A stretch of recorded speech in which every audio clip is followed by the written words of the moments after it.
Okay guys, welcome back to the channel. Time to wrap up my Munich 2024 coverage. Now, remember, I have over 100 videos from that show, and that's just over 3 days. The fourth day, I had to leave and go travel to Italy, so I would have had even more videos. But I did a wrap-up after day one. All those things still apply and are part of my best of. I also shared with you while I was in Italy some 4 or 5 things that were macro, super surprises, unexpected things that really stood out to me. But in this video, what I want to do is name a few rooms that really hit the mark on sound quality while I was in there. Again, doesn't mean they're the best gear, period. But while I was in there, the songs they were playing, what I heard, really stood out. My taste. This is going to be things that, if you hear the way I hear, these are probably going to be rooms and brands that you want to check out. Also, some rooms that didn't hit the mark.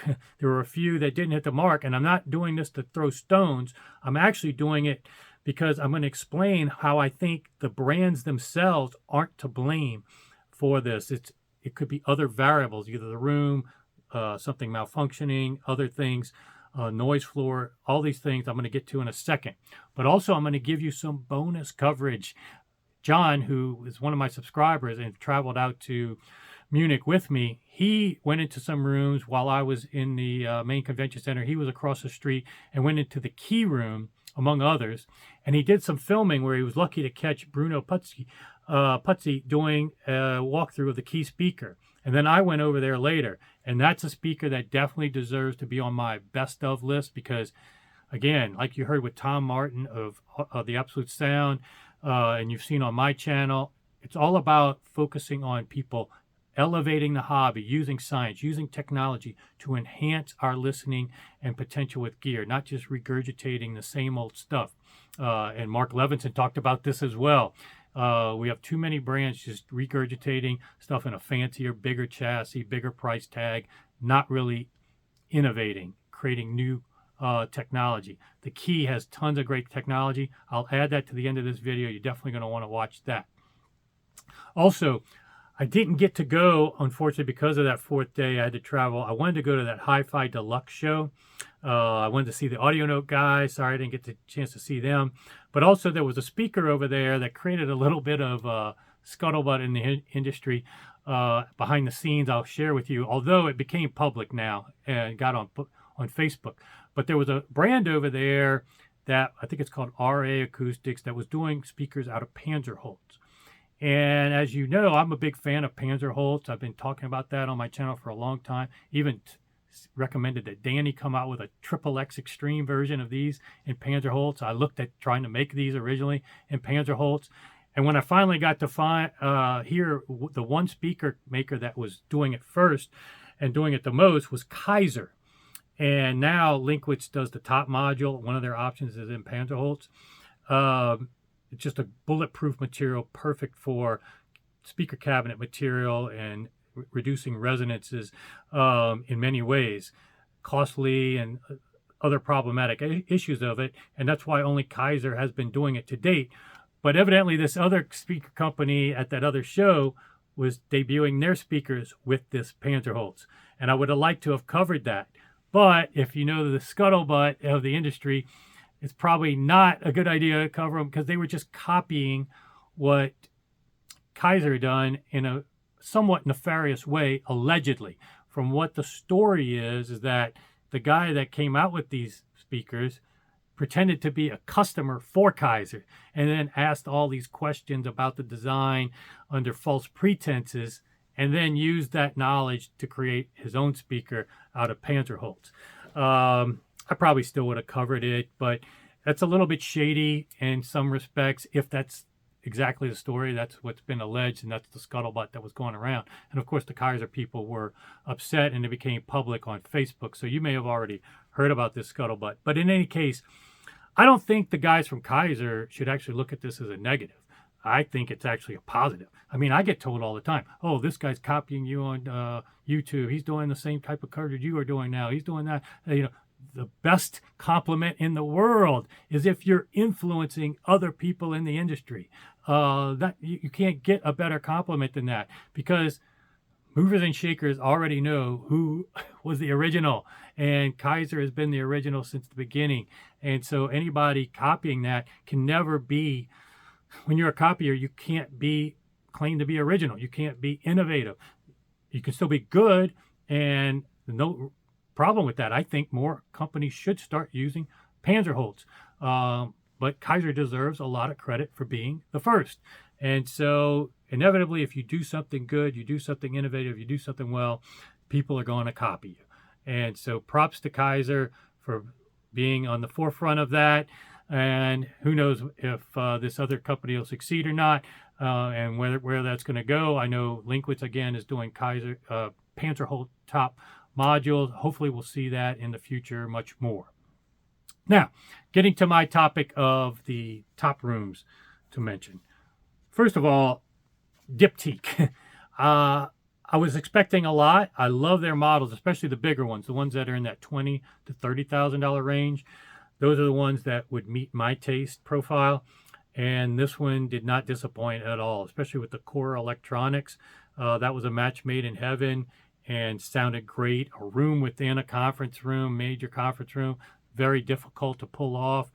Excellent sound. And I had so many people, much like I would say Exponent when everybody was talking about the Joseph audio room. The one room of this huge show in Munich that I got told the most people liked was Diptyque, and I agree. Top notch. Another one that stands out, my taste, same type of quality of sound, is the open baffle, is the IO design. It just reiterated why I loved them so much. Last year, I went to their room like 4 times. Because I didn't have Sunday coverage this year, which is the day I normally go back, I didn't get a chance to go back to IO Designs, and I covered them so much last year. I didn't cover them too much this year. But they reminded me again what a great speaker they are, why I love them so much. Great speaker and deserves credit. Another one is Burmester. And here's a case where last year they would have been probably on one of my worst speaker lists, especially demos. I didn't like that demo of their speaker they were trying to sell last year at all. And anecdotally, 3MA has had Burmester, and I've listened to them at 3MA. I didn't like them at all. And anecdotally, they didn't sell either at 3MA. Nobody bought them. So I think they even shipped them back. But to Burmester's credit, they probably, I'm not alone in not liking them, and they redesigned the speaker and have come out with a new one.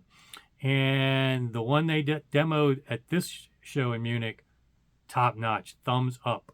When people deserve to take the hit, that's fine. But if they take feedback and make improvements, Rhythm has done this in the past. I give major props to Burmester redesigning their speaker. This one I think is going to be a winner. I love what I heard, and so did John, who was in the demo with me. He was blown away. Until we heard the Dolly demo, that was probably one of our favorites. Another one that deserves a lot of credit is the Nagra Stenheim room. Nagra rooms are just always good to me, and they are really pairing well with Stenheim recently. But one of the anecdotal things that you can look at in my videos, and I think I even mentioned this in my video, not only my opinion, on Saturday, a lot of these rooms you went into, probably heard in my video, it was noisy when I went into the room because there were so many people in every one of these rooms. But when everybody's packed in a room like they were in Nagra room and everybody's silent, that tells you the system is captivating their attention. And that's what the Nagra Stenheim room did. There were a lot of people in there, but nobody was talking. Everybody was listening. So that's an anecdotal proof that was on top of my feedback that I'm giving you and the music clips. Nagra Stenheim deserve props.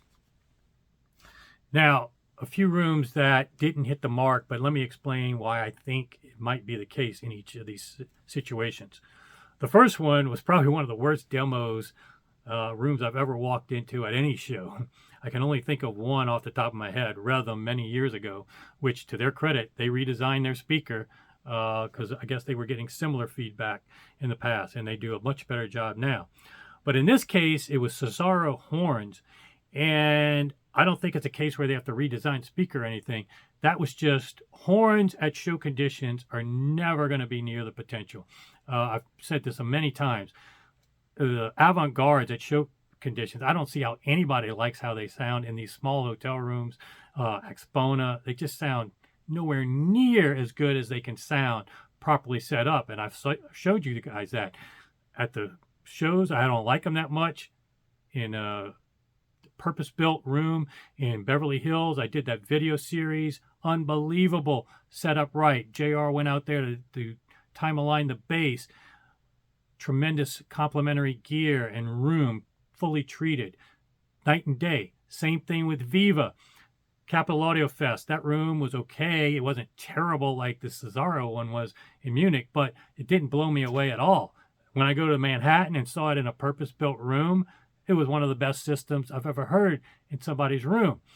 Same thing with horns. Cesaro horns, I've heard them, in other shows. They're perfectly fine horns. But this particular model in that room, the way it was set up, was shout everything about horns you don't like, and the horn was loaded on the floor. I just did my quick get in and out, and they're playing an album I knew. I mean, it's Pink Floyd. It was just not hitting the mark. But again, horns are not something you want to judge in show conditions, because these are things that take much more nuance to set up the proper room, the proper model for that room, all kinds of variables, that it's not so much sound quality. You want to just see the potential of the design, talk to the designers, and the music clips are just kind of ancillary. Now, another one that was disappointing, but I don't think it's their fault because I've heard them a million times, is Borison. So I just thought both rooms were missing bass, seriously, that they normally produce at other shows. So again, I don't think it's the brand at all. And if you had that same impression when you went in there, I would not knee-jerk blame Borison. Those speakers are more than competent to produce bass and excellent sound reference level. But in those rooms, nowhere near reference level performance, in my opinion. Something was off with either the room dimensions or wherever I was standing wasn't getting bass. But I did notice somebody posted on Facebook a video of the drivers of one of the Borisons in that room, and one of the bass drivers was not playing or not moving, and the other ones were. So I don't know if there was a malfunction at some point. Who knows exactly? All I'm saying is, it was nowhere near the level that normally Borison rooms are at Munich. So if you had that impression, I wouldn't make that knee-jerk conclusion that it's the brand. Those are more than competent speakers. And then another one that was super disappointing was the Macintosh Sonus Faber room. And again, it's not the gear's fault, but when I went in there, if you watched my video, I even made a joke of my losing my hearing, because literally, they were playing it so low, you could not judge anything. It was almost like elevator music level of volume. And there were so many people in there, and people were talking, and they didn't raise the volume up to, literally at the back of the room, you couldn't even hear what song was playing over the people in the room and the low volume they set. So again, so many variables when you go to these shows that don't be one of these guys. I see these guys constantly come right out of the room. And even some people that are in the press, they'll come out of a room and pretend this charade like they have all this nebulous audiophile jargon to explain the new DAC or the new speaker, it's the cables in this room that give the synergy. Again, stop the charade, guys. There's no way. You're unfamiliar with the room. You're unfamiliar with that system. Who knows if you even sat in the sweet spot or the right spot, and for a long list of songs to make a judgment. There are so many variables when you go in these rooms that you have to process them as a high IQ audiophile in there. Okay, is this song a song I like or not? That's going to impact whether I emotionally connect with it or not. Is the volume the right volume? Is the room set up well? Is there bleed through from the other room, noise floor from people talking? Some of these rooms, they don't even have floor to ceiling partitions because the way the ceilings are designed. There's so many variables you have to process, and you have to become like, after all the years I've been doing it, you become more like Neo in the Matrix, and you don't just go running out of the room and have knee-jerk conclusions on the gear itself, or pretend like you could isolate what that DAC did differently from another show in a totally different month of the year in a different room. It's just, this charade is kind of comical sometimes, that I see people as I walk through the halls, or even in periodicals and online. So this is some things that I'm trying to show you, that when you hear disappointing stuff, and even when you hear exceptional stuff, it takes a village. It takes a lot of things where I'm in the right spot at the right time with the right music that makes things excel. Sometimes the wrong room at the wrong time, the wrong volume, wrong song, all kinds of variables that are part of this equation. So I'm not just saying this gear is good, this gear is bad, like a very primitive show review report. Now, enjoy this follow-up that I did, going to the key room, as well as John's footage. He shot it vertically, so apologize for that. He's new, but he's hired because he caught this, and I didn't catch this talk with Bruno talking about the key. I think you're going to enjoy this. Enjoy, guys. Okay. The key 3 forms a cardioid in 2 stages. In the, let's say, in the upper bass, or the mid bass, say from 250 hertz to 750 hertz, the mid range and the 2 subwoofers are geared together to form a cardioid. That is to say that in that frequency range, the sound which is radiated by the mid range, the part that goes, the part that you as a listener hear is the part that you want, and the part that goes around the box is the part that you don't want. So that part that diffracts around the edges of the box gets cancelled by the subwoofers, which are operating in opposite phase with a delay corresponding to the difference between the acoustical center of the mid range and the acoustical center of the subwoofers. Then below 250 hertz, I repeat the same trick. At that point, the mid-range cuts out, but we've got the subwoofers and the rear woofers. Now, at this point, the subwoofers are the ones that are creating sort of the upper bass region, so 50 hertz to 250 hertz, and then again the sound that wraps around the box towards the rear gets cancelled by the rear woofers, which are in opposite polarity and delayed compared to the subwoofers. And then finally, below 50 hertz, the wavelength is so long that you can actually count on the reflection off the rear wall to be fully in phase with whatever the speaker is doing. So at that point, all woofers are operating together as a monopole. So the idea that we're trying to do here is that you try to avoid interacting with the wall behind you at frequency ranges where that interaction would be destructive, and you actually benefit from it at really low frequencies where it helps. And so that frequency range, 50 hertz and down, is simply shelved down by exactly 6 decibels, because you get exactly 6 decibels reinforcement from the wall behind the speaker. In the key 7, something similar is happening. The key 7 doesn't have rear woofers, and as a result, we are slightly more limited in what we can do. So here, the mid-range and the subwoofers still form a cardioid, but that is now stretched down to about 125 hertz. So the mid-range gets a lot more work than in the case of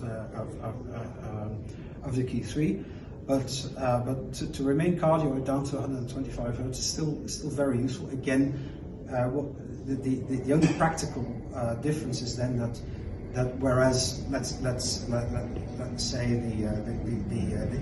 the key 3 is fine whenever it's closer than say 2 or 3 feet from the wall, the key 7 needs to be much closer than the key 3. But once you do that, you actually get the same very tight and very controlled bass.